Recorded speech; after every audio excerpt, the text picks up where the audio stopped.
Bonsoir à toutes et à tous, très heureux de vous retrouver pour ce nouveau numéro de Canal Sport, le tout premier de ce 7e mois de l'année 2025. Ce soir, nous passons au peigne fin la préparation des Guépards U20 du Bénin en prélude à l'édition 2025 du tournoi FOAB des garçons. La compétition s'ouvre le jeudi prochain à Accra au Ghana et la sélection junior du Bénin fera son entrée en lice face au Nigeria dimanche avant d'en découdre avec le pays hôte le 16 juillet prochain. Les Guépards U20 sont-ils prêts pour la bataille? C'est l'une des grosses interrogations au cœur de nos discussions de ce lundi.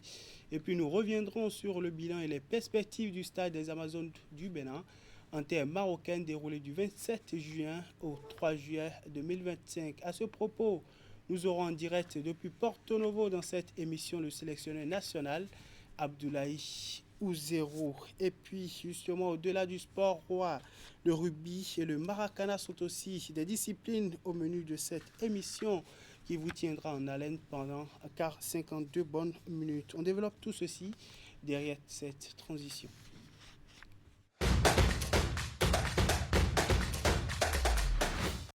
Allez, on ouvre le tour d'horizon de ce soir avec la discipline de la balle ovale. Le championnat national de rugby à 7 hommes et dames a été officiellement lancé le week-end écoulé samedi pour être plus précis. Ceci à travers une cérémonie symbolique déroulée au stade Charles de Gaulle de Porto Novo devant les férus et amoureux du rugby et bien d'autres. Une première dans l'histoire de la fédération. Voici les images.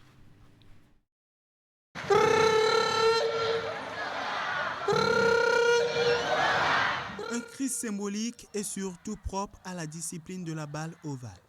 C'est l'un des signaux observés le samedi 5 juillet 2025 au stade Charles de Gaulle de Porto Novo à l'occasion du lancement du championnat national de rugby à 7 hommes et dames saison 2025.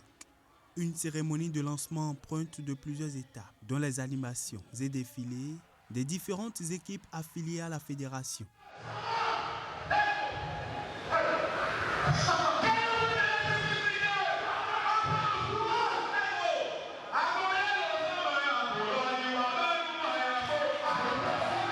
Chers joueurs, officiels,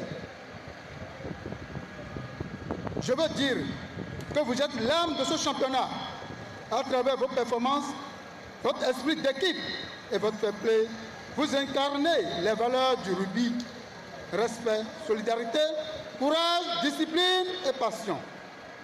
Portez-les tout haut tout au long de la saison 2025. Le public mixte composé de férus de la balle ovale et autres a eu 3 à 3 différentes confrontations en ouverture du championnat. Chez les hommes, Loup-Garou d'Avrancois corrigé d'entrer en compétition son homologue de Dinosaure venu de Porto Novo par un score sans appel de 38 à 0. Un succès qui affiche tout de suite les ambitions du champion du Bénin, saison 2021. On a fait le match, moi je suis vraiment content. Je suis content des performances de mes coéquipiers sur le terrain. Et je crois qu'avec ça, on peut aller loin. Et on sait que cette fois-ci-là, il n'y a pas d'ambition sur le champion. La deuxième rencontre a mis aux prises l'équipe de Baobab de Cotonou, championne en titre, et celle d'Alligator de Tankpay chez les dames. À l'arrivée, les tenantes du titre tiennent leur rang en s'imposant avec un score de 20 à 0. C'est notre collaboration et la confiance en soi qui a fait notre fierté. Les Alligators Rugby de Calabi ont juste commencé par monter une équipe féminine et nous avons foi en cette formation féminine que c'est avec le temps qu'ils vont acquérir plus d'expérience et pouvoir être un candidat sérieux au titre des années à venir. Le ballet des matchs s'est clôturé par la victoire des Baobabs hommes 14 à 7 devant les Dauphins de l'Atlantique. Le championnat national de rugby à 7 hommes et dames saison 2025 est ainsi lancé. Il va se poursuivre le week-end prochain au niveau des ligues respectives. Du Maracana à présent, les phases départementales du championnat national 2025 se poursuivent à travers le pays. Après la Ligue Zoukoline, c'est au tour de la Ligue du Littoral de réunir les meilleures équipes de sa zone pour composter les billets en jeu pour la phase nationale. Et cette étape de Cotonou s'est déroulée au rang des Loisirs et Sports à Cotonou samedi dernier. Et à l'arrivée, les formations qualifiées pour la phase nationale sont connues. Suivez. 16 équipes ont animé le championnat départemental du Maracana, Ligue du littoral sur les installations du Hall des Arts, Loisirs et Sports de Cotonou. En Open, tout comme chez les seniors et super seniors, la compétition a été marquée de duels intensifs dans un esprit de fair play. Dans les catégories respectives, chacune des équipes a livré une course intensive dans la quête au ticket qualificatif à la phase nationale du championnat.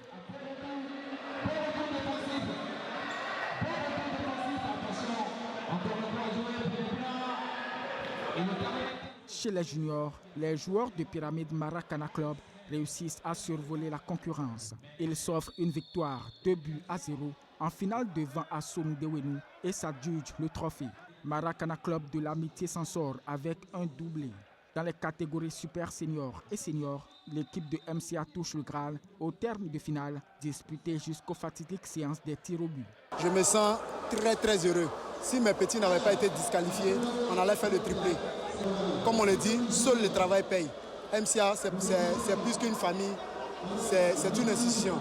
Ce coup double permet aux équipes de Maracana Club de l'Amitié de se qualifier pour la phase nationale dans les catégories seniors et super seniors. Par ailleurs, les jeunes joueurs de Pyramide Maracana Club s'offrent aussi leur billet pour l'étape nationale. J'ai remercié tous les clubs et toutes les équipes, tous les présidents de clubs, tous les athlètes, naturellement tous les membres du comité exécutif de la Fédération béninoise Maracana, qui a à sa tête le président Nassirou Saka. Aujourd'hui, il n'y a pas de vainqueur, il n'y a pas de vaincu. C'est la FEBEMA et c'est le Maracana qui gagne. Ainsi, au nom de la CFA, la convivialité, la fraternité et l'amitié, je voudrais appeler les uns et les autres à se serrer les coudes pour qu'on fasse de notre discipline que nous aimons si tant, n'est-ce pas, une discipline noble, aimée, n'est-ce pas, dans tout le Bénin. La vulgarisation du Maracana sur l'ensemble du territoire national se poursuit à travers les phases départementales. La vision est claire, faire jouer tout le monde afin de détecter les meilleurs pour mieux défendre les standards du Bénin à l'international. On s'intéresse maintenant au sport roi. Sur le continent, la grande fête du football féminin, la Coupe d'Afrique des Nations féminines en son édition 2024 a pris son envol le samedi dernier. En ouverture de la compétition, le pays hôte a été contraint au partage de points par le Sénégal qui a été sans pitié, tout comme le Nigeria et l'Algérie qui fait son entrée en lice sereine. Dans le groupe A, le Maroc a été contraint au partage de points avec la Zambie au bout d'un score nul de 2 buts partout. Dans le second match, les Sénégalaises ont corrigé les Léopards dames de la République démocratique du Congo par un score de 4-0. Elles prennent ainsi la tête du groupe avec après cette première journée avec 3 points, un goal différentiel de plus 4 suivi donc du Maroc et de la Zambie qui comptent chacun un point et la République démocratique du Congo qui garde la lanterne rouge dans ce groupe avec 0 points, un goal différentiel de moins 4. Dans le groupe B, le Nigeria, nation la plus titrée de la compétition avec 11 titres à son actif, a tenu son rang d'entrée en compétition.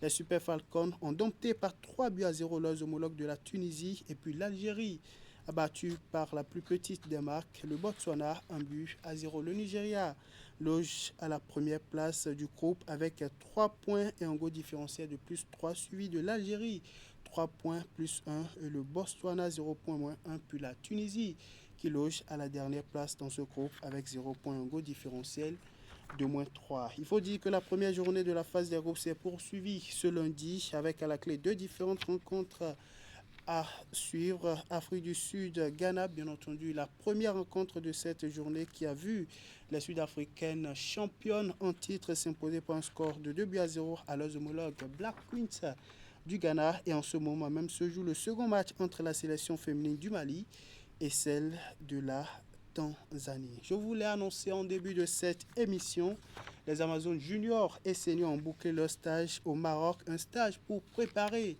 activement et surtout respectivement le deuxième tour des éliminatoires de la Coupe du monde féminine des moins de 20 ans et du second tour des éliminatoires de la Coupe d'Afrique des Nations 2026. Un stage, il faut le rappeler, ponctué de plusieurs matchs amicaux pour les deux sélections béninoises. Nous avons justement Pour débattre de tout ceci, nous avons en direct depuis Porto Novo le sélectionneur national de cette équipe, celui-là justement qui a conduit l'équipe en terre marocaine durant plusieurs jours, un stade qui a été ponctué de plusieurs matchs amicaux. On va le recevoir derrière cette transition.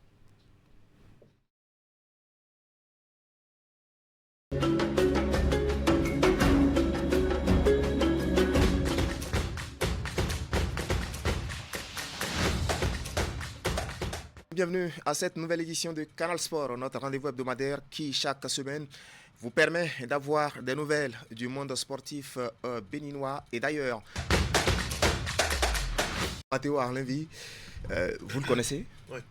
Jouer loin de ses bases et se qualifier, ce n'est pas évident. Hein. Au départ, vous y croyez? Au départ, bien sûr qu'on veut jouer au Bénin tous les matchs, mais pour l'instant, on est à 6 matchs, 0 défaite en Côte d'Ivoire, mais bien évidemment, on préfère jouer les matchs à Cotonou et au Stade de l'Amitié ou au Stade de Charles de Gaulle. Candide bonsoir. Narcisse, bonsoir, bonsoir Prosper et bonsoir à tous nos téléspectateurs. Oui. Dans le cadre de cette 12e journée de la Ligue professionnelle de football du Bénin, ils sont amenés leurs caméras sur les installations du stade synthétique de l'université d'Abou-Clavi pour suivre cette affiche entre les Requins de l'Atlantique et les Adjaka-Loulou de l'Est Cotonou. Suivez. Les Requins de l'Atlantique ont vécu une très belle soirée en assurant au sortir d'une victoire de prestige face à l'AS Cotonou, comptant pour la 12e journée de la Ligue Pro du Bénin. Bon, on va continuer par travailler et puis les matchs à venir, nous allons faire beaucoup plus pour remporter plus de matchs. Vraiment, je suis content et c'est la première fois que j'ai pu marquer aujourd'hui. Ça fait plaisir et avec l'équipe, on a eu les 3 points.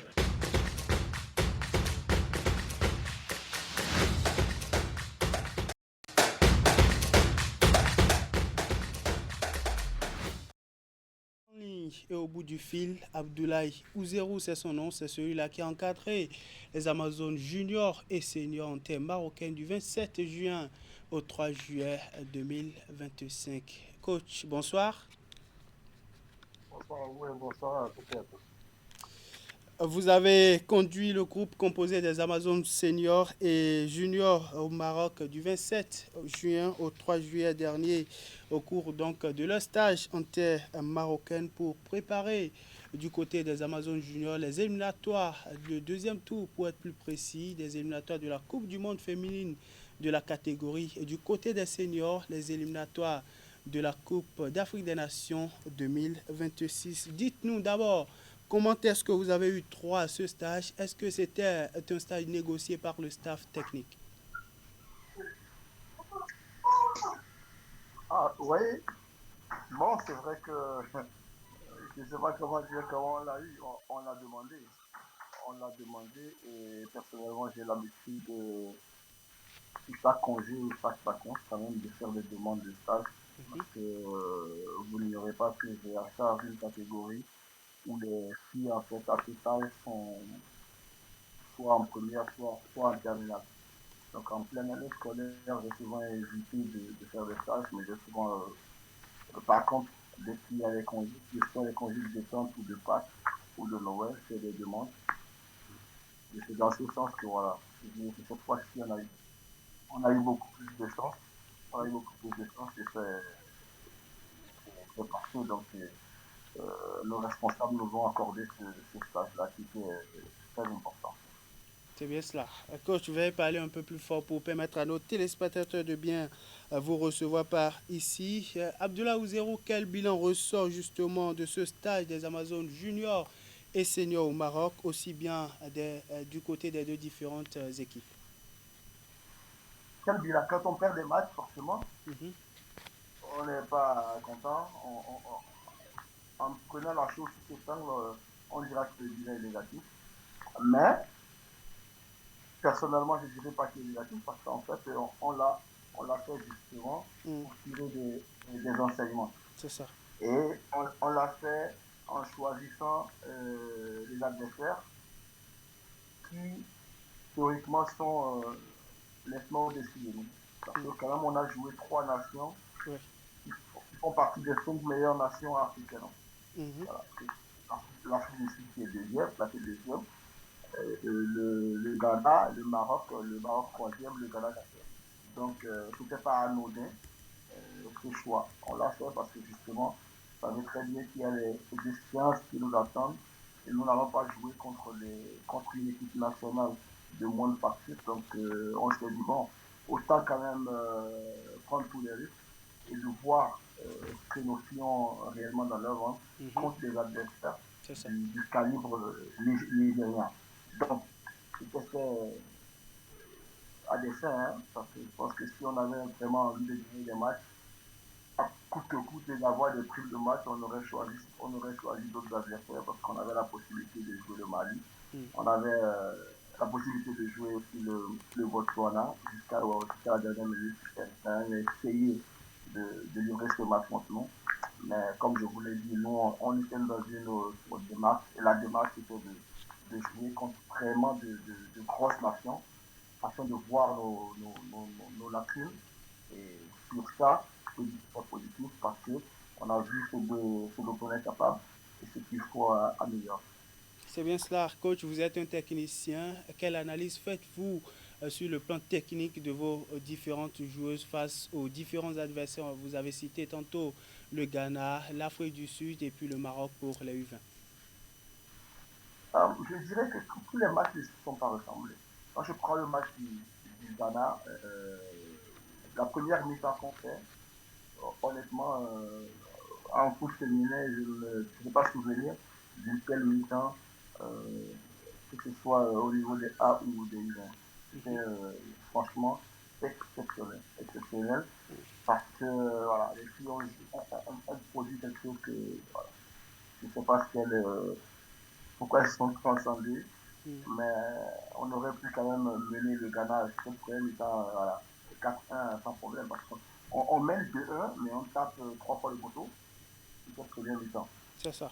Malheureusement, en deuxième mi-temps, et je m'y attendais. Physiquement, ça a commencé par lâcher parce que les Ghanéennes évoluent dans de meilleurs clubs que nos filles. Donc ça veut dire que tout au long de l'année, elles travaillent beaucoup mieux que nos filles. À part ça, il y a quand même une question d'expérience. Et si vous remarquez bien ce match-là, on a encaissé tous nos buts sur coup de pied arrêté. Et à ce niveau, on a vu clairement en fait, qu'au niveau de l'impact, au niveau de la puissance, au niveau de la taille, on a beaucoup à travailler parce que voilà, nous ne sommes pas de grands gabarits.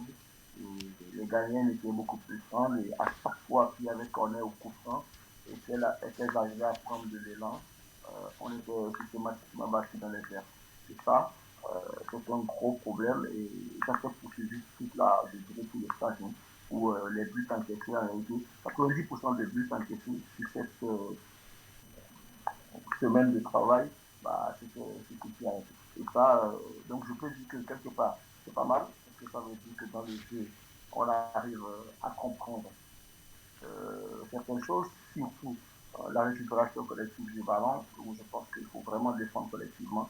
Ça se fait, parce que voilà, on n'encaisse pas de but dans le jeu. Par contre, il y a un gros problème au niveau des coups de pied arrêtés qu'il va falloir arranger très vite. C'est bien cela. À vous entendre, il faut dire que si le travail continue comme ça, ça promet pour les différentes sélections, aussi bien juniors que seniors du Bénin, pour leur prochaine sortie sur la scène internationale. Coach, au cours de ce stage, vous avez eu 2 nouvelles têtes dans le groupe, toutes 2 en provenance de l'Allemagne. Parlez-nous de ces nouvelles arrivées. Vous savez, on a quand même lancé une grosse opération depuis quelques mois pour attirer en fait toutes les filles d'origine béninoise qui évoluent dans d'autres championnats, qui ont été formées ailleurs, afin qu'elles puissent apporter un plus à notre équipe. Et c'est dans cette optique effectivement qu'on a accueilli des filles de 18 ans, qui viennent toutes 2 d'Allemagne. Et on a vu ce dont elles étaient capables à l'entraînement. Et comme je dis, ce stage est la bienvenue parce que sans ce stage, on aurait directement convoqué les filles pour les compétitions, ce qu'on avait l'habitude de faire. Ce n'est pas forcément normal, parce qu'il faut quand même avoir les certitudes avant de prendre des joueuses pour les compétitions. Donc là, c'est coup, on les a observées. Et maintenant, voilà, on est en train de travailler sur ça, à savoir la suite à donner par rapport à elles. parce qu'il ne faut pas venir pour venir non plus. Moi, je ne suis pas d'accord pour qu'on dise automatiquement dès qu'une fille évolue à l'extérieur, elle est meilleure que celle qui sont au pays et qu'elle doit prendre une place. Pour moi, si on m'appelle une fille qui vient de l'extérieur, c'est qu'elle vient déjà avec un plus et c'est qu'elle vient pour jouer. Sinon, il faut s'en prendre une fille qui est dans le championnat domestique. Coach Abdoulaye Ouzero, quelles sont vos perspectives en vue de mieux préparer les sélections juniors et seniors dames, respectivement pour le deuxième tour des éliminatoires de la Coupe du Monde féminine 2026 et le second tour des éliminatoires de la Coupe d'Afrique des Nations féminines 2026, puisque je suppose qu'il y a eu un rapport à la fin de ce stage? Oui, vous savez que ces deux compétitions, il y a 3 semaines d'écart entre ces deux compétitions qui vont très très vite venir, c'est-à-dire déjà à partir du 20 septembre pour les gens et pareil en octobre pour les A. Et vous savez très bien que depuis quand même quelques semaines, toutes les filles sont en vacances et les filles évoluent que ce soit à l'extérieur qu'ici. Et d'ailleurs, ça a beaucoup joué sur nous. Comme tout à l'heure, je voulais donner l'exemple du Ghana où les Ghanéennes en préparation depuis un mois et nous à l'arrêt depuis un mois. Donc, ça s'est fait ressentir. Il va falloir quand même trouver le mécanisme parce que vous savez aussi très bien que moi que le championnat, la reprise du championnat risque, comme d'habitude, d'être effectif dès le mois de septembre voire octobre. Donc, il faut rapidement trouver un moyen pour garder ces filles en alerte parce qu'avec les filles, c'est très compliqué. Dès qu'elles font une semaine à la maison, ça devient difficile à récupérer en termes de poids et même physiquement. Donc, ça déjà prend un peu trop vite. Donc, nous réfléchissons à ça. Nous sommes en train de mettre des plans en place pour qu'on puisse quand même travailler pendant ces vacances-là de façon continue avec les filles afin de ne pas être surpris une fois la compétition arrivée. C'est bien cela, coach. Vous êtes en train de tracer le chemin. On espère que le ministère des Sports et la Fédération béninoise de football puisse vous accompagner pour qu'on ait une bonne préparation pour nos différentes sélections pour aller justement à la bataille. Abdoulaye Ouzero, un mot pour boucler cet entretien. Sur ça, vous me permettez en fait de citer sur ça justement par rapport au ministère des Sports et à la Fédération béninoise de football. Vraiment, j'ai envie de dire merci. Un grand merci. Parce que voilà, les gens nous prennent au sérieux de plus en plus et à nous de faire en sorte quand même de les encourager. Et le seul moyen d'encourager nos dirigeants, c'est de rapporter des résultats. C'est vrai, moi personnellement, je suis un projet à moyen voire à long terme, mais dans l'urgence, effectivement, je pense que nous devons quand même faire des résultats qui encourageraient nos dirigeants à miser sur nous encore plus parce qu'on a vraiment besoin de ce genre de regroupement et pas uniquement attendre les veilles de compétition pour nous regrouper. Donc vraiment, je tiens à remercier le ministère des Sports et la Fédération des Nord de football qui, à leur niveau, ont tout fait. Voilà, c'est un 10 sur 10. Voilà, il faut être honnête parce que très souvent on dénonce quand c'est pas bon. Et là, je pense quand même qu'il faut remercier et féliciter nos responsables parce que sur ce coup-là, c'est un 10 sur 10 qui vont. Merci à vous, M. Abdoulaye Ouzero, sélectionneur national des Amazones du Bénin. Merci d'avoir intervenu dans cette émission depuis Porto Novo pour faire le bilan et les perspectives du stage des Amazones juniors et seniors tenu justement en terre marocaine du 27 juin au 3 juillet 2025. Allez, bonne soirée à vous. Merci à vous et bonne soirée à tous. Merci. Allez, retour à Cotonou et sur le plateau de Canal Sport Prosper, le ministère des Sports et la Fédération béninoise de football qui veulent augmenter les chances des différentes sélections nationales. Le stage a été clôturé le 3 juillet dernier. Oui, bonsoir Candide et bonsoir aux téléspectateurs. Je pense que de mémoire de journaliste, c'est une première, ce qui se passe de plus en plus avec les sélections féminines.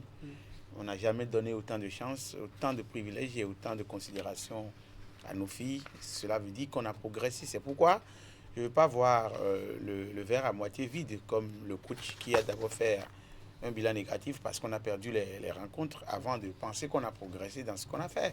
Il faut plutôt tout voir en bien. On a joué face aux meilleures nations africaines en matière de foot féminin. Vous parlez du Ghana, vous parlez de l'Afrique du Sud, ces pays qui sont actuellement en Coupe d'Afrique des Nations. Oui. un niveau que nous, on n'a jamais atteint. Cela suppose qu'on a choisi des partenaires pour vraiment montrer aux filles que le chemin reste. Donc, pas question de penser qu'il faut remporter forcément des victoires face à ces pays-là. Le chemin pour arriver là où ces pays-là sont aujourd'hui, je pense qu'on n'a pas encore parcouru, ce chemin-là. Donc, le plus important, ce que je retiens, c'est la considération qui est de plus en plus accordée au football féminin et au football de catégorie dans notre pays aujourd'hui. Par le passé, il n'y avait pas de regroupement de ce genre, il n'y avait pas de camps qu'on pouvait offrir à des sélections. Mais aujourd'hui, je pense, et quand vous prenez nos sélections aujourd'hui, quand une compétition est en vue, le temps qu'on accorde aujourd'hui à la préparation est de plus en plus important. Donc ça veut dire qu'on progresse. On ne va pas se lever du jour au lendemain pour avoir de bons résultats. Ça, il faut qu'on commence par apprendre à croire en ce que nous faisons et le chemin que nous devons parcourir pour aller au résultat. Donc, c'est vrai qu'on a envie de ressembler aux autres, à ceux qui nous entourent, mais on n'a pas idée de comment les gens, le nombre de fois que les gens sont tombés avant de tenir debout aujourd'hui. Les filles dont vous parlez aujourd'hui, qui sont une génération, pour moi, une génération d'exemples, parce qu'il y en a beaucoup de générations qui ont été sacrifiées par derrière, et aujourd'hui, il y a une place qui est accordée au football féminin. Je pense qu'il faut saluer ce stage-là qui a été accordé à ces sélections-là du côté du Maroc, et la considération qu'on a aujourd'hui de plus en plus du foot féminin. Si les binationales, je parle des femmes, accourent vers le Bénin aujourd'hui, c'est parce qu'il y a un sérieux qui est en place. Voilà. Ça se passe aussi chez les hommes aussi. Ce n'est pas comme hier où il faut courtiser les joueurs comme c'est pas possible pour les avoir en sélection. Aujourd'hui, il y a un sérieux et il y a une attention, il y a une volonté manifeste aujourd'hui. Je pense que tout ça, c'est à mettre à l'actif des dirigeants d'aujourd'hui qui font beaucoup d'efforts, un gouvernement très engagé, un gouvernement très déterminé à relever le niveau de notre sport, notamment le football. Donc ces filles, je pense qu'elles ont appris, un de plus, aller faire un stage au Maroc, jouer face au Ghana, en Afrique du Sud, face à l'Afrique du Sud et au Maroc, c'est pas donné à tout le monde. Donc elles ont appris, elles ont grandi un peu de plus, et je pense que les résultats, oui, nous les espérons, mais ils finiront par nous rejoindre ces résultats. On finira par en avoir. C'est bien, on l'espère justement. À l'avenir, en plateau ce soir, un nouveau visage. Raymond Tchaye est son nom, sélectionneur des Guépards U20. Coach, bonsoir. Bonsoir. En face de vous, Prosper Vondianko qui vient justement d'opiner sur ce stage des Amazones seniors et juniors en terre marocaine. Vous avez aussi suivi un peu de loin ce stage offert aux Amazones. Comment voyez-vous l'initiative? C'est toujours positif, hein. Un stage à l'extérieur, au Maroc, c'est toujours positif, hein, dans une terre où le football est déjà un peu plus avancé que le nôtre. Nous, on y va pour prendre de l'expérience, pour engranger de la bouteille. C'est ça. Et derrière, ça va payer. Hein. C'est petit à petit qu'on va modifier les comportements. C'est petit à petit qu'on va pouvoir se mesurer aux grands. Et il faut passer par ce genre d'événement, de toute façon. C'est une obligation. C'est bien cela. On va parler de ce qui vous amène sur le plateau de Canal Sport ce soir. Et justement, c'est d'une sélection à une autre qu'on va le faire. Les Guépards U20 du Bénin, eux, se préparent pour le tournoi FOAB U20 Garçons 2025. Ils ont livré en fin de semaine écoulé un match amical international contre leurs homologues du Togo. Le manager général de cette équipe est avec nous sur ce plateau, coach Raymond Tchaye, qui va faire le point justement des préparatifs. Coach, comment se porte le groupe des Guépards U20 à la date d'aujourd'hui? Très bien. On a fait une préparation. L'état d'esprit est positif. La santé est bonne. Donc on est bien. On est très bien. Vous avez entamé un nouveau stage de préparation pour le tournoi il y a pratiquement 2 semaines, on va le dire ainsi. Comment se déroule ce stage justement? Pour le moment, on n'a pas de soucis apparents. Ça se passe vraiment bien. La cohésion d'équipe, elle est au top. Ce qu'on produit sur le terrain, ça commence à porter ses fruits. Aujourd'hui, on peut être satisfait des jeunes. Il y a plein de nouveaux. Il y a plein de nouveaux visages. Il y a plein de premières sélections.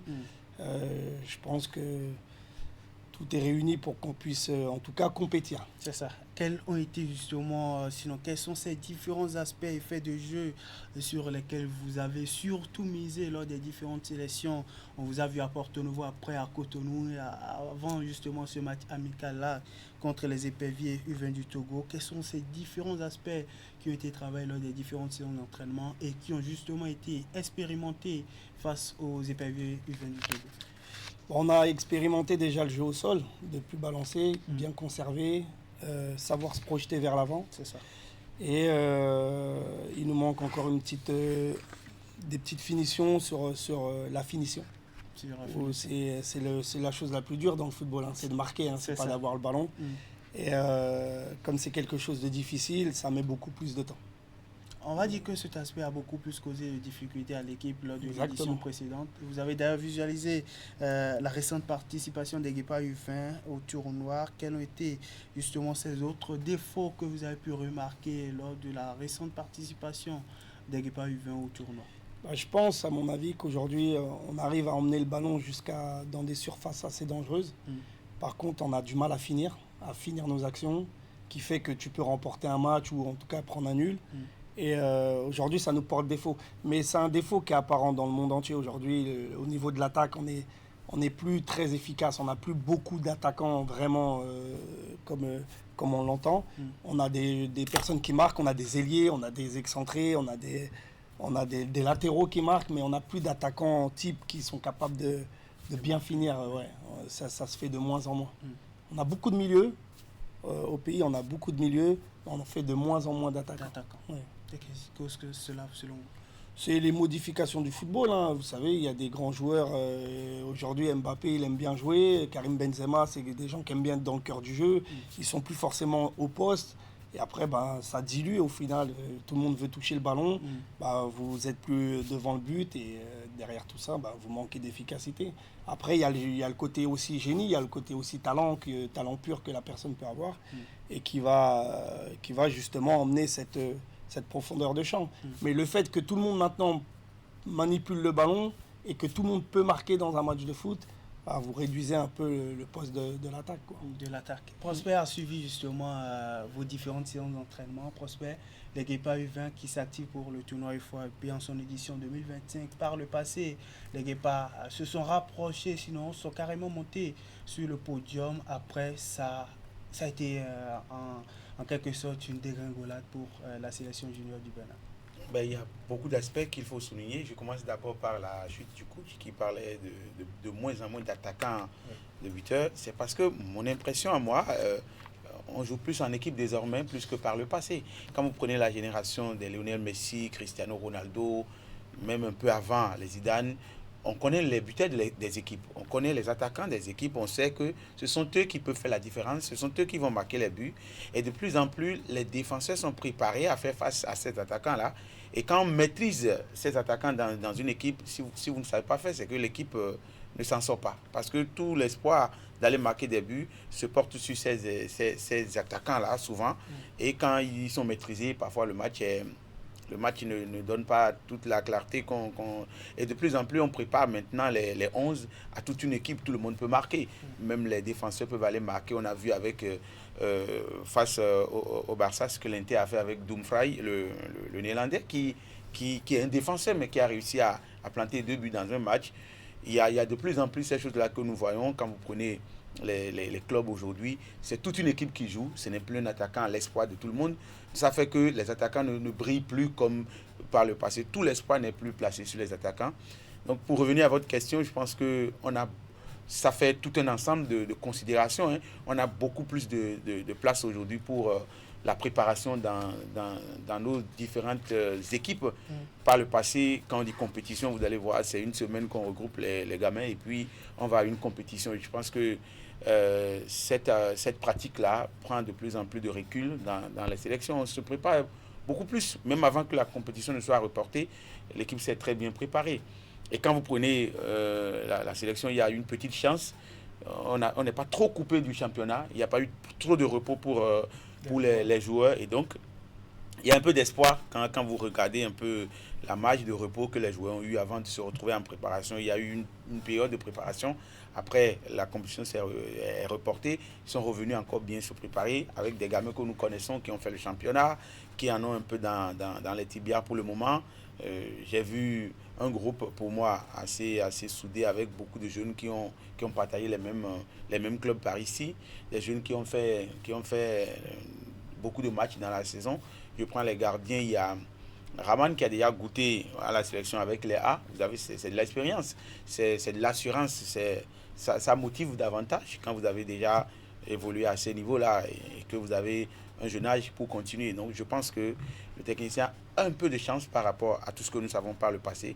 Des jeunes très motivés, pas trop coupés du championnat, il n'y a pas beaucoup de repos, qui sont réceptifs, ma foi, parce que quand vous les voyez, les rares entraînements que j'ai suivis à Porto-Novo et Cotonou, j'ai vu que ce sont des jeunes qui sont réceptifs, qui arrivent à écouter bien ce que le coach dit. Donc, on va voir si les résultats vont suivre, mais je ne doute pas, parce que j'ai vu des jeunes très motivés. La préparation s'est bien passée. Il y a eu du temps pour corriger les imperfections, pour corriger ce qu'il faut corriger, les matchs amicaux qui sont venus davantage relever ce qu'il faut travailler pour améliorer l'état d'esprit du groupe à tous les niveaux. C'est un état d'esprit qu'il faut souligner, c'est un engagement qu'il faut souligner à tous les niveaux. Tout ça dans un ensemble pour dire que le Bénin est en train de progresser dans la façon de faire du football aujourd'hui. C'est bien cela. Avant d'aller vers les résultats escomptés pour la sélection junior pour ce tournoi qui va débuter le 10 juillet, donc le jeudi prochain, coach, on va dire qu'après le report de la compétition, ceci a eu un impact, on va dire, on va pas exploiter le mot négatif, mais ça a quand même eu un impact sur le planning de votre préparation. Forcément, puisque nous on s'est préparé à une date et on arrive 2 jours avant la date, on nous dit que c'est reporté, donc déjà vous n'avez plus la même équipe. Ouais. Parce qu'on était parti sur une équipe autre. Un certain état d'esprit. Voilà, il y avait un certain état d'esprit. Bon, même s'il y a des joueurs qu'on retrouve dedans, c'est parfait. Donc on n'est pas trop décalé. Mais l'équipe générale n'était pas celle-là. Donc il y a eu 2 semaines de coupure où les jeunes sont repartis à la maison. Ça c'est aussi une contrainte parce qu'après, quand vous les reprenez, il faut les remettre en état de forme. Ouais. Mais l'état d'esprit, en tout cas, a été maintenu. L'état d'esprit a été maintenu et ça, je pense que c'est le plus important. Et à partir du moment où ça s'est maintenu, on a pu se remettre rapidement au travail et retravailler sur les pertes pour pouvoir se remettre en forme et, comme je vous l'ai dit tout à l'heure, aller compétir. Le Guépa sont-ils prêts?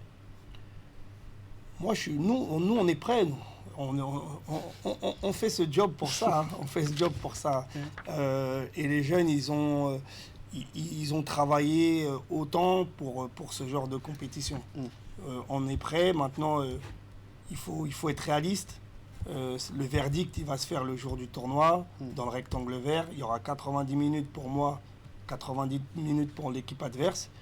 Et à partir de ce moment-là, on va voir qui va pouvoir utiliser les forces et les faiblesses de l'équipe adverse. Avant d'aller en compétition, vous avez disputé 2 matchs amicaux, notamment une double confrontation contre la sélection junior du Togo. Le résultat à l'arrivée, on va dire c'est 2 buts partout. 1-1 au match aller à Lomé au Togo et 1-1 au match retour au stade Omnisport de Campopo en fin de semaine écoulée vendredi pour être plus précis. Quel bilan faites-vous de ces 2 matchs tests offerts justement à votre équipe? Moi, je trouve que c'est un bon bilan. Je suis parti pour travailler. Déjà, il faut savoir ça, que moi, quand j'y vais pour perfectionner mon équipe. C'est ça. Donc, le résultat, c'est toujours important parce que ça reste des nations. Donc, il faut toujours avoir le résultat. Mais je suis venu pour voir mon équipe, comment elle se comportait. Au niveau du comportement de l'équipe, j'ai trouvé une équipe assez plaisante à voir, avec du jeu, avec de la création. On est arrivé beaucoup de fois devant le but. Voilà, il manquait encore, comme je vous l'ai dit, cette petite finition qui fait que l'action elle est concrétisée. Dans l'ensemble, moi je suis satisfait. Il faut savoir aussi que j'ai aligné 2 équipes à chaque fois. J'ai aligné une première équipe en premier mi-temps, une deuxième équipe totalement différente en deuxième mi-temps, pour voir aussi les niveaux des remplaçants, si j'aurai un champ. Il y a les automatismes. Exactement. Si on ne les fait pas jouer, il n'y a aucun intérêt de les emmener parce que le jour où on va rentrer dans un match, ils ne vont pas savoir comment gérer. Donc l'idée, c'était de couper le match en 2 Et j'ai vu des belles choses, j'en ai vu des moins bien, forcément. Donc on a pris le temps de bien observer ce qu'on a fait, pour bien corriger, pour amener de l'amélioration dans tout ce qu'on va mettre en place. Coach, est-ce que vous savez qu'on ne doit plus compter sur les attaquants comme on le disait Oui, tout à l'heure? Est-ce que l'équipe est préparée à ça? Bien sûr, l'équipe est préparée. Justement, j'ai organisé mes séances à ce niveau-là où les excentrés ont une part très importante. Les latéraux, aujourd'hui, comme les Hakimi, ça marque beaucoup de buts. Voilà, aujourd'hui, les latéraux, ils font partie intégrante du surplus offensif. Donc oui, bien sûr, on les a préparés au football moderne, en tout cas, on les a préparés au football moderne. Après, il faut l'assimilation. Voilà, ça met peut-être des fois un peu de temps à digérer parce qu'il y a des automatismes qu'ils ont eu auparavant qui va rester figé, en tout cas qui va mettre du temps à être déplacé. Mais on travaille dans l'état d'esprit d'aller loin demain. Et l'objectif final, cette compétition, il ne faut pas l'oublier, c'est une compétition de travail. Ça, il faut toujours l'avoir en tête. Et l'objectif final, c'est la qualification CAN. C'est ça. Absolument. Et puis, on a un problème ici au Bénin, hein, Candide. Le Bénin n'a pas forcément un système de jeu qui est connu, une philosophie. C'est à tous les niveaux, hein, même au niveau des A, au niveau des catégories d'âge. On ne connaît pas l'identité de jeu du Bénin. On ne connaît pas le système auquel les entraîneurs soumettent souvent leur sélection. C'est la même chose chez vous, c'est le même problème. Est-ce que vous avez un système de jeu, je ne sais pas à dévoiler forcément sur le plateau ici, mais est-ce que les U20 du Bénin disposent d'une philosophie, d'un système de jeu? Alors là, oui. En tout cas, pour moi, oui, il y a un système de jeu, il y a une philosophie de jeu. Il y a, je ne peux pas le dévoiler comme vous l'avez dit sur le plateau, mais on pourra en parler en off, il n'y a aucun souci. Mais oui, aujourd'hui, on a une identité. Le but, c'est de marquer fort une identité sur toutes les sélections de catégories d'âge. Donc aujourd'hui, on a la chance d'être les premiers à compétir. Ça va peut-être lancer aussi la suite pour les autres équipes. Mais oui, on a. Coach, on va rapidement finir en phase de groupe. Vous serez face au Ghana et puis au Nigeria pour composer un billet pour le tour suivant et après essayer de poursuivre, d'assurer votre survie dans la compétition et aller chercher un billet pour la Coupe d'Afrique des Nations. Est-ce que vous avez une idée de vos différents adversaires? C'est des adversaires redoutables. On ne va pas se mentir, hein. C'est des grosses nations. Hein. Le Ghana, chez eux, c'est connu. Hein. Le Nigeria, c'est des équipes très connues. Mais nous, on s'est préparé pour ces matchs-là. Nous, c'est ces matchs-là qu'on est venu chercher. Donc là, le Bénin dispose des atouts pour aller à la bataille. Bien sûr. Et bien sûr. Si on n'a pas confiance, il ne faut pas y aller. Il faut rester à la maison. Non, on y va pour faire des choses et pour leur poser beaucoup de difficultés. Et ensuite, on veut marquer le nom du Bénin, en gros, en fort qu'on arrive. C'est bien cela. C'est l'idée, en tout cas. Oui. Coach, la délégation quitte Cotonou quand exactement et ce avec un groupe de quel effectif? On va partir demain et on va partir avec un groupe de 20. Donc, s'il y a avec 20 possible, la compétition demandait 20, donc on part à 20. Je pense avoir pris les 20 qui peuvent représenter le pays, motivés, techniquement assez justes, qui ont compris la philosophie, ce qu'on attendait d'eux.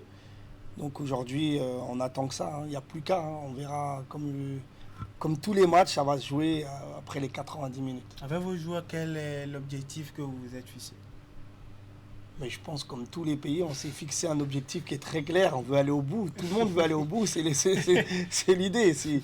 Non, l'idée, c'est d'aller au bout. Ouais. Mais pas n'importe comment. Voilà, on veut aller au bout, mais pas n'importe comment. En ayant un fond de jeu, en ayant quelque chose qui va pouvoir se répéter plus tard, pas avec de la chance ou un truc un peu hasardeux, avec des choses maîtrisées.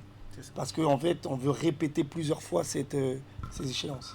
Et puis, avant que vous ne concluiez sur le sujet, vous avez quelque chose qui m'a beaucoup réjoui. Par le passé, on n'avait pas des jeunes aussi surmotivés qui donnent envie de laisser leur peau sur le terrain pour remporter un match, pour donner la joie au peuple. Mais j'ai vu à travers les séances d'entraînement cela, j'ai lu ça dans le visage des garçons, très déterminés à travers le travail, le déroulement des entraînements et tout. J'ai lu des jeunes très motivés. Je pense qu'on a vraiment progressé d'un pas en la matière. On a reproché cette volonté-là, la haine, la détermination d'aller au bout, de tout donner pour son pays. On a reproché ça à nos sélections depuis très longtemps. Mais avec ces jeunes, j'ai cru avoir quelque chose de ce genre dans leur séance de travail, dans leur détermination sous la pluie, sous le soleil. Il y a une volonté. Il faut qu'on croie à ces gamins-là. Je suis sûr que quelque chose est en train de venir, ça c'est sûr. C'est bien cela.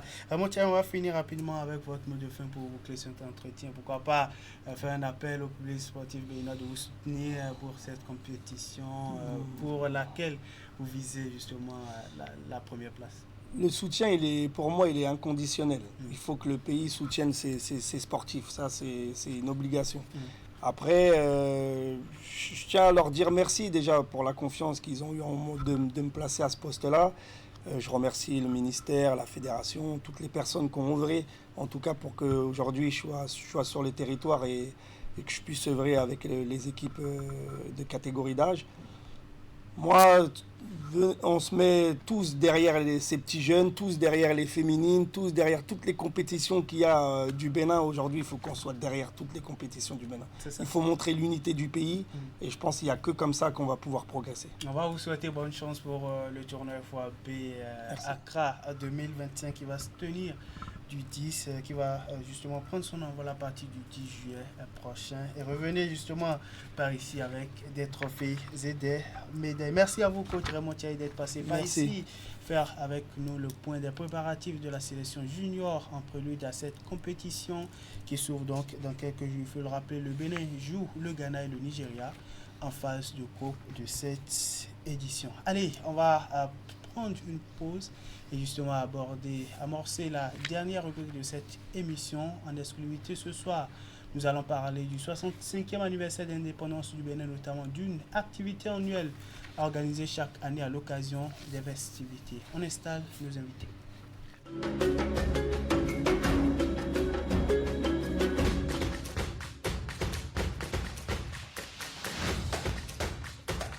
Bienvenue à cette nouvelle édition de Canal Sport, notre rendez-vous hebdomadaire qui, chaque semaine, vous permet d'avoir des nouvelles du monde sportif béninois et d'ailleurs. Matteo Arlenvi, vous le connaissez? Oui. Jouer loin de ses bases et se qualifier, ce n'est pas évident. Hein. Au départ, vous y croyez?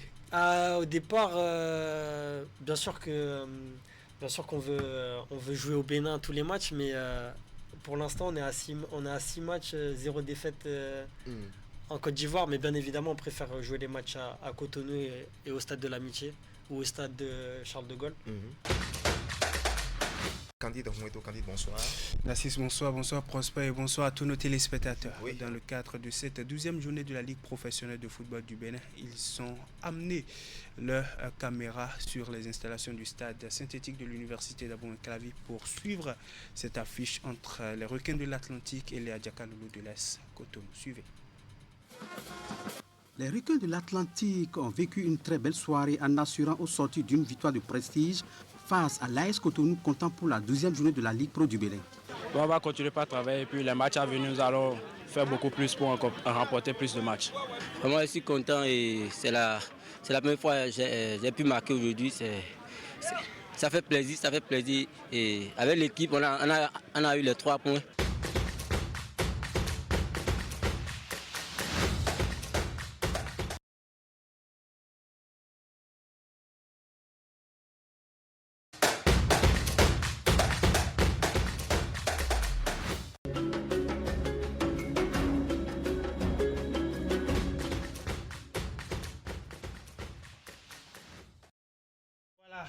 Comme vous l'avez constaté, le temps justement a été fait à l'installation de nos invités sur le plateau de Canal Sport, justement dans la rubrique exclusivité. Monsieur Kazmi Oussa, secrétaire du comité d'organisation justement de cette activité qui est organisée en prélude au 65e anniversaire d'indépendance du Bénin. Il s'agit justement de la fête qu'organise la Ligue du littoral de la Fédération béninoise du sport pour tous qui veut une nouvelle fois célébrer la fête de l'indépendance. Et cette activité est dénommée la randonnée nocturne de l'indépendance. Monsieur Kazmi Oussa, bonsoir. Bonsoir. En face de vous, Madame Ponctus Gadi, qui est chargée de la mobilisation du comité d'organisation. Madame Ponctus, bonsoir. Bonsoir, monsieur le journaliste. On va commencer justement par le secrétaire du comité d'organisation, la Ligue du Littoral, de la Fédération béninoise du sport pour tous, qui veut une nouvelle fois célébrer la fête d'indépendance du Bénin. Ceci en organisant l'édition 2025 de la randonnée nocturne de l'indépendance. Parlez-nous de cette initiative. Merci beaucoup, monsieur le journaliste.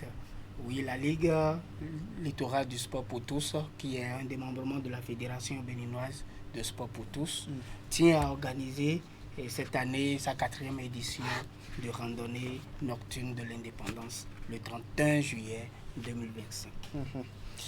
Quand on parle de la randonnée nocturne de Cotonou, comment est-ce qu'elle va se dérouler? Vous avez parlé du 31 juillet 2025. Quel est le programme concret de l'événement? Oui, cette année, nous aurons un programme vraiment alléchant.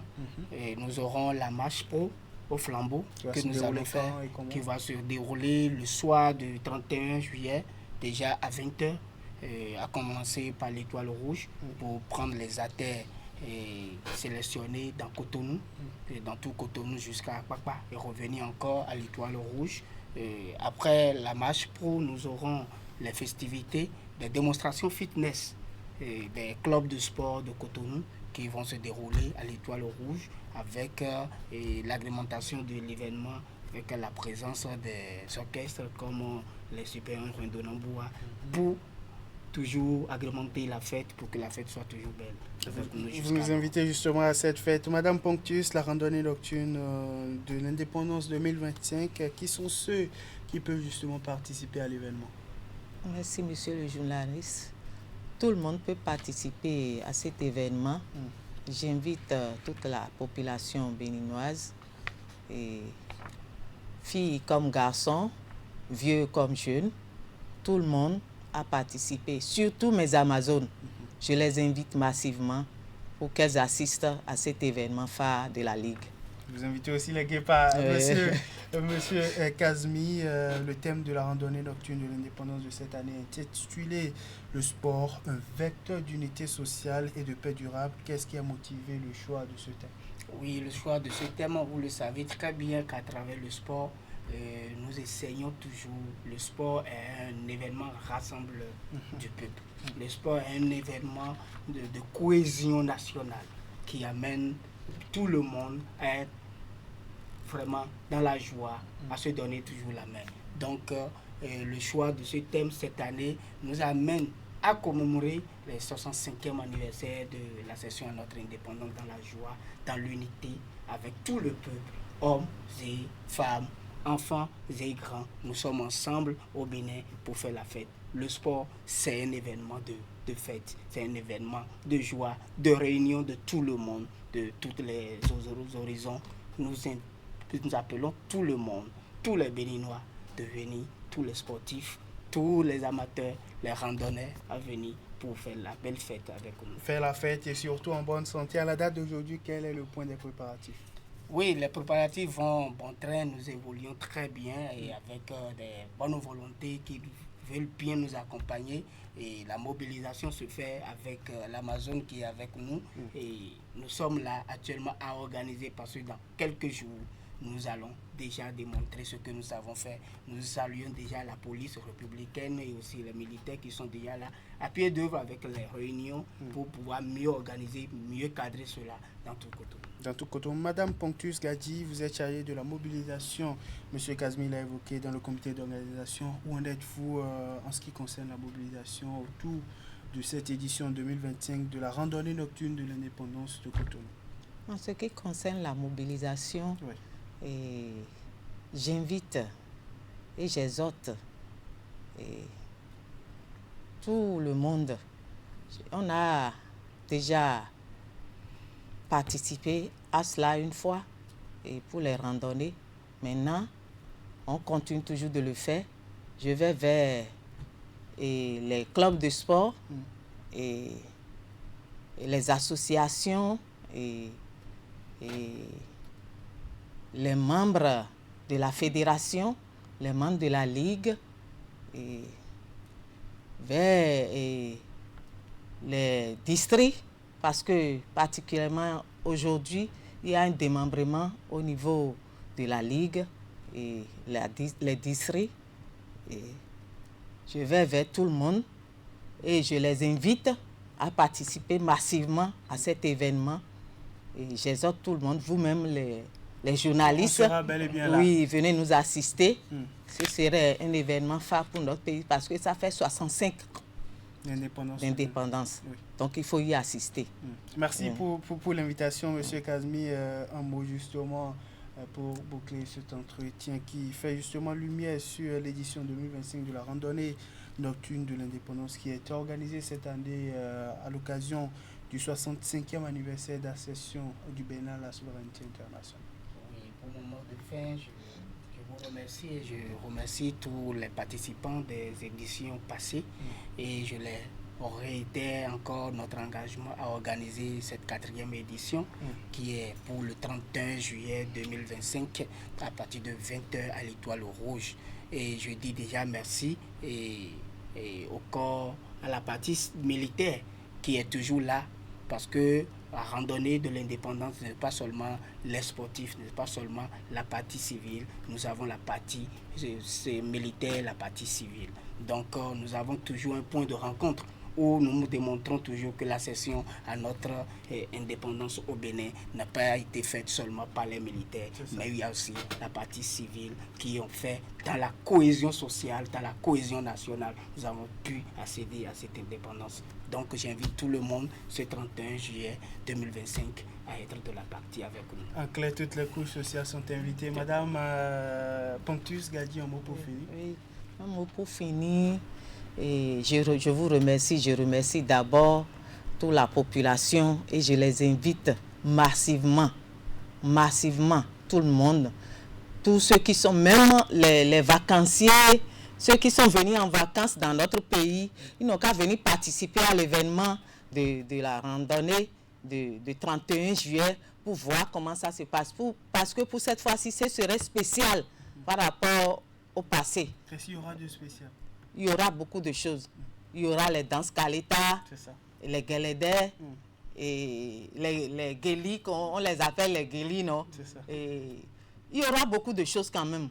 Il y aura après ça, il y aura aussi, comment on appelle, la réjouissance. Après la marche, il y aura la réjouissance, il y aura des pique-niques organisés. En tout cas, il y a beaucoup de surprises que nous sommes en train de préparer. Et je vous invite, la population béninoise, venez massivement. Je précise aussi, surtout mes Amazones, sortez pour cette marche. C'est les 65 ans de notre indépendance.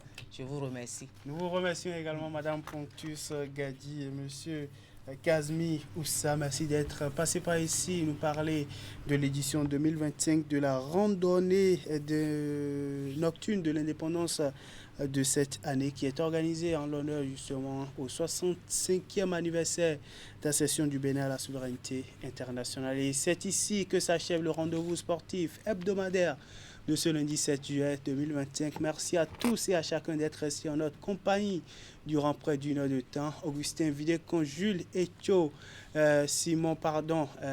Clément Boyon-Père et justement sont restés sur les boutons et derrière les caméras. À lundi prochain pour un nouveau rendez-vous avec la rédaction sportive de Canal 3 Bénin.